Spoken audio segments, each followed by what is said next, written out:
Welcome back to Planet Earth, our loving home. Today's programme features Dr. Keith Allott, Head of Climate Change for the World Wildlife Fund UK.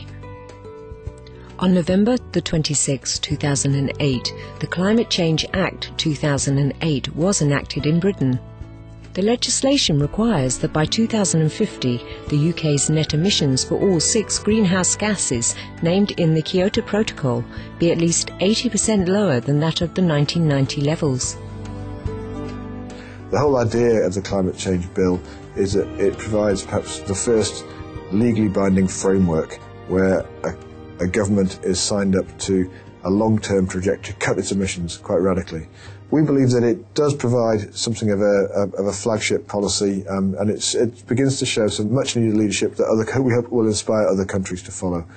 And we think it's also very important that the government has begun, in an imperfect way, to recognise the importance of emissions from international aviation, from planes, but also from international shipping, both of which contribute very heavily to the UK's emissions and currently fall outside all of the accounting. So on those two issues we've made some progress.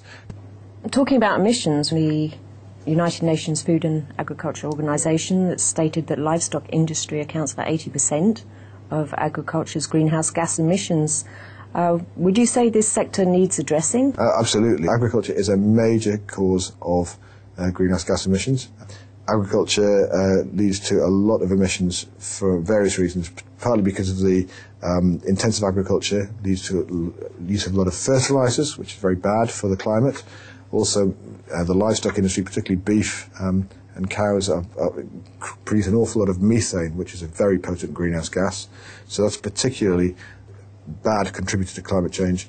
And there's also the indirect impacts that people tend not to realise, the contribution of ever-increasing intensive agriculture and inefficient agriculture to the devastation of some of the world's wild places and to the tropical rainforests, particularly in Brazil, for instance. The very rapid rate of deforestation in Brazil is largely driven by the need to clear huge swathes of land to grow soya, which is mainly used to feed cows for human consumption, which is a very inefficient way of using land. By using up such huge volumes of land to produce meat, we are accelerating the rate of deforestation and fueling climate change. All of these things are connected, and so we see a strong need to help to move to reduce meat consumption as part of a response to climate change, as well as all the other good reasons for doing it, to do with health, to do with obesity, all the other things that we know about.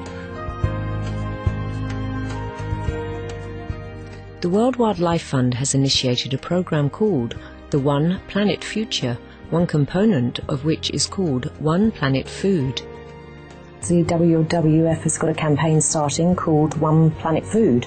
How would this incorporate these changes in our food choices? At the moment we're doing all of our homework and getting ready to launch a campaign. We're hoping to go more public on this in the UK within a few months' time.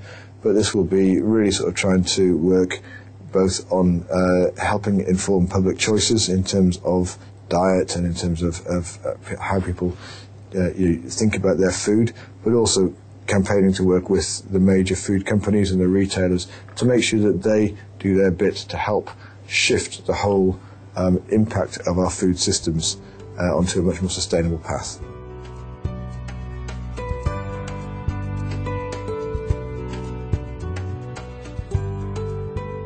Supreme Master Ching Hai is aware of the very important role the World Wildlife Fund is playing on the international stage to help spread awareness on the urgent need to mitigate global warming. To this end, she generously contributed $50,000 towards the organization's work on climate change. The following is an excerpt from a letter to Dr. Allott from Supreme Master Ching Hai.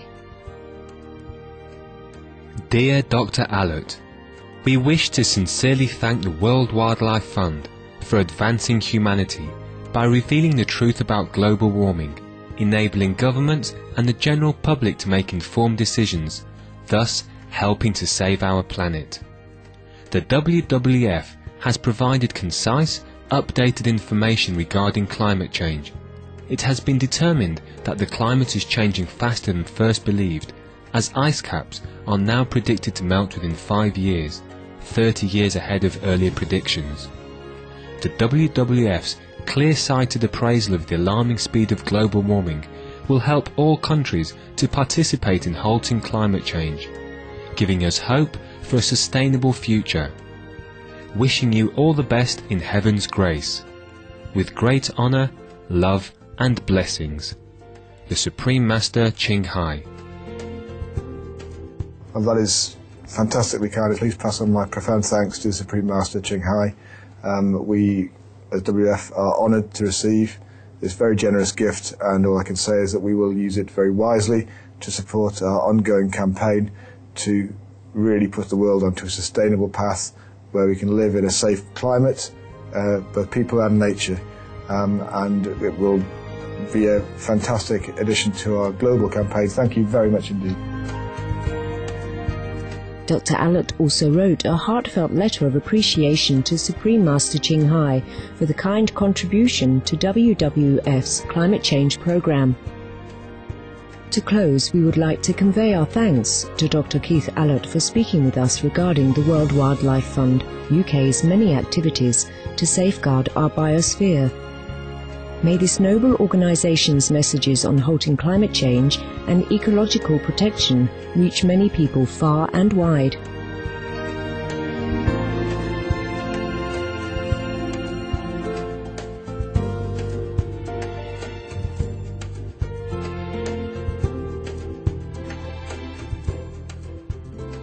Compassionate viewers, we are glad we had your company today on Planet Earth, our loving home.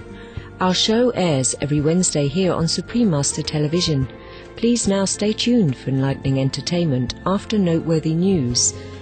May all of Earth's inhabitants live in ever greater beauty and peace.